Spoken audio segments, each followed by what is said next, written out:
जय गुरुदेव, जय माता जी, जय गायत्री माता। गुरु गीता में बताया परम सिद्धि का राजमार्ग। गुरु गीता के महामंत्र साधना जीवन के महासूत्र हैं। इन्हें अपनाकर इनकी साधना करके साधक का अध्यात्म राज्य में प्रवेश सुनिश्चित है। पर ध्यान रहे कि गुरु गीता के इन महामंत्रों की साधना करने का मतलब कतिपय क्रियाओं अथवा कर्म कांडों को कर लेना भर नहीं है। इनकी साधना करने का अर्थ है उस भावदशा में अपनी संपूर्णता एवं समग्रता से जीना जिसका कि ये महामंत्र बोध कराते हैं। पिछले मंत्र में गुरु तत्व के बारे में बताया गया है कि परम गुरु भगवान सदाशिव के उन वचनों को किस तरह आत्मसात किया जाए जिसमें उन्होंने कहा था कि गुरु तत्व की ही साधक के जीवन का सार सर्वस्व है। इसके अभाव में यज्ञ, व्रत, तप, दान, जप और तीर्थ अपना अर्थ खो देते हैं। यही नहीं, अपनी प्रबुद्ध आत्मा और सद्गुरु भिन्न नहीं है। ये दोनों एक ही हैं, इनमें तनिक भी संशय नहीं है। एक तत्व के सत्य को जानने से ही साधक के जीवन में सत्य ज्ञान का उदय होता है। गुरु तत्व की इस कथा को आगे बढ़ाते हुए देवाधिदेव भगवान महादेव पार्वती से कहते हैं, सद्गुरु के चरणों की सेवा से साधक सारे पापों से मुक्त होकर विशुद्धात्मा हो जाता है। भगवान शिव माता पार्वती से कहते हैं, यही नहीं देवी, मैं तुम्हें कृपा पूर्वक बता रहा हूँ, देहधारी जीव ब्रह्म भाव को उपलब्ध हो जाता है। गुरु चरणों की महिमा के बारे में कहे गए भगवान महादेव के ये वचन साधकों के जीवन का संपूर्ण सत्य है। समस्त सृष्टि का आध्यात्मिक इतिहास साक्षी है कि अनेकों बार इस महामंत्र में निहित सत्य को अपने साधना जीवन में खरा प्रमाणित किया है। महान साधकों ने दुर्लभतम ब्रह्म तत्व का बोध इस महामंत्र की साधना से पाया है। ऐसी सैकड़ों, हजारों और लाखों घटनाओं में हम यहाँ केवल एक घटना की चर्चा कर रहे हैं। इसकी चर्चा विश्व विख्यात महान योगी स्वामी योगानंद ने योगी कथामृत में भी की है।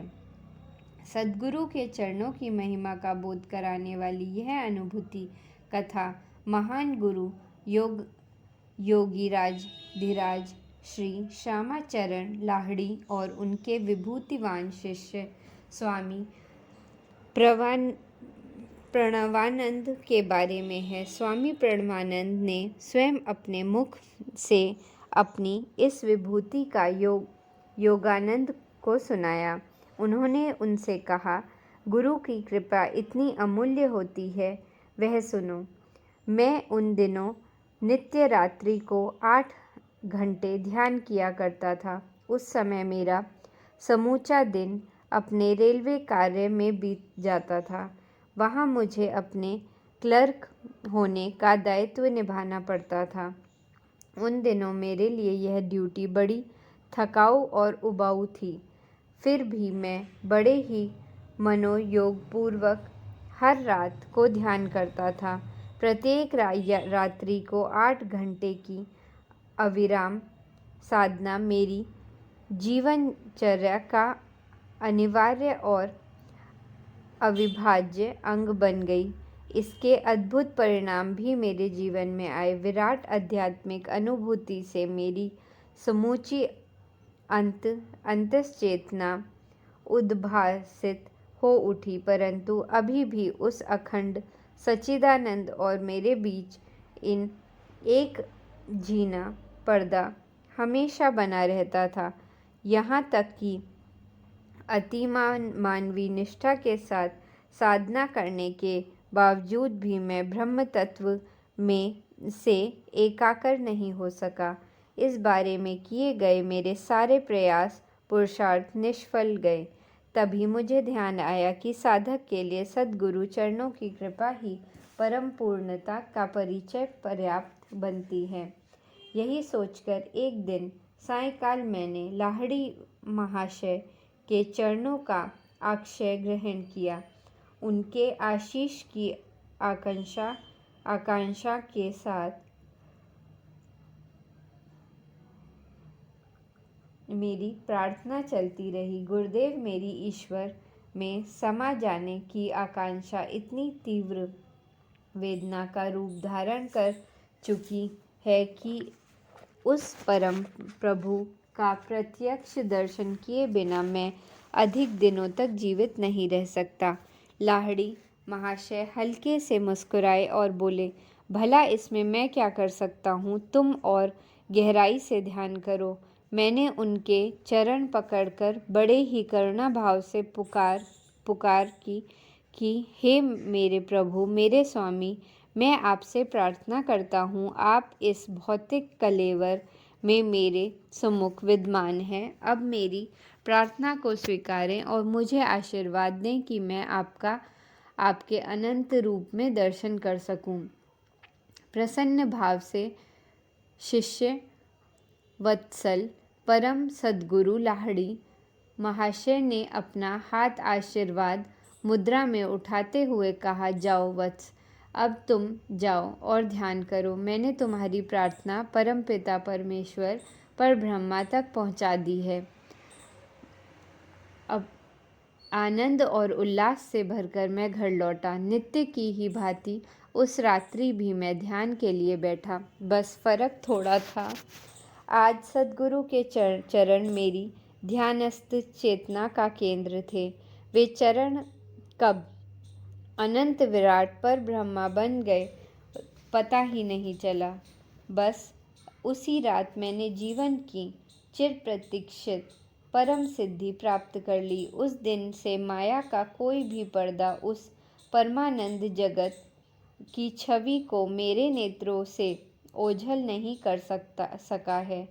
यह कहते हुए स्वामी प्रणवानंद का मुखमंडल प्रसन्नता से दमक उठा। स्वामी योगानंद लिखते हैं कि गुरु महिमा की यह कथा सुनकर मेरा भय भी नष्ट हो गया। योगानंद द्वारा कही गई यह योग कथा गुरु चरणों की महिमा को प्रकट करती है। गुरु चरण ही अपने तात्विक रूप में परब्रह्मा का स्वरूप है, लेकिन इसे जाना और समझा तभी जा सकता है जब साधक अपनी गुरु भक्ति की साधना के शिखर पर आरूढ़ हो गया है।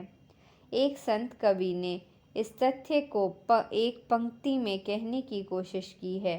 श्री गुरु चरणों में नेह साधन और सिद्धि है। यह अर्थात गुरु चरणों में अनुराग साधना भी है और सिद्धि भी। साधना के रूप में इसका आरंभ होता है तो इसके तात्विक स्वरूप के दर्शन में इसकी सिद्धि की चरम परिणति होते हैं। हम में से अनेक गुरुपद अनुरागी यह जानना चाहेंगे कि इस साधना की शुरुआत कैसे करें, तो इसका सरल उत्तर है कि गुरु चरणों के भाव भरे ध्यान से। भाव भरे ध्यान का मतलब इस अटल विश्वास से है कि सद्गुरु का स्थूल रूप ही और कुछ नहीं पर ब्रह्मा का ही घनीभूत प्राकट्य है। वही भक्त भगवान हमारे कल्याण के लिए शिष्य गुरुदेव के रूप में प्रकट हुए हैं। बिना किसी शर्त के, बिना किसी मांग के, बिना किसी अधिकार के स्वयं को उनके श्री चरणों में न्यौछावर कर देना ही गुरु चरणों की सच्ची सेवा है। इससे हमारे जन्म जन्मांतर के सारे पाप धुल जाते हैं और आत्मा का विशुद्ध स्वरूप निखरने लगता है। साथ ही अंत चेतना में अयमात्मा ब्रह्म की अनुभूति प्रकट और प्रत्यक्ष हो जाती है। इस कथन में तर्कपूर्ण कल्याण का जल नहीं है, बल्कि असंख्य साधकों को की साधनात्मक अनुभूति संजोई है। सद्गुरु के चरणों का प्रभाव एवं प्रताप ही ऐसा है। इनकी महिमा कथा और अधिक विस्तार अगले मंत्रों में है। जय गुरुदेव।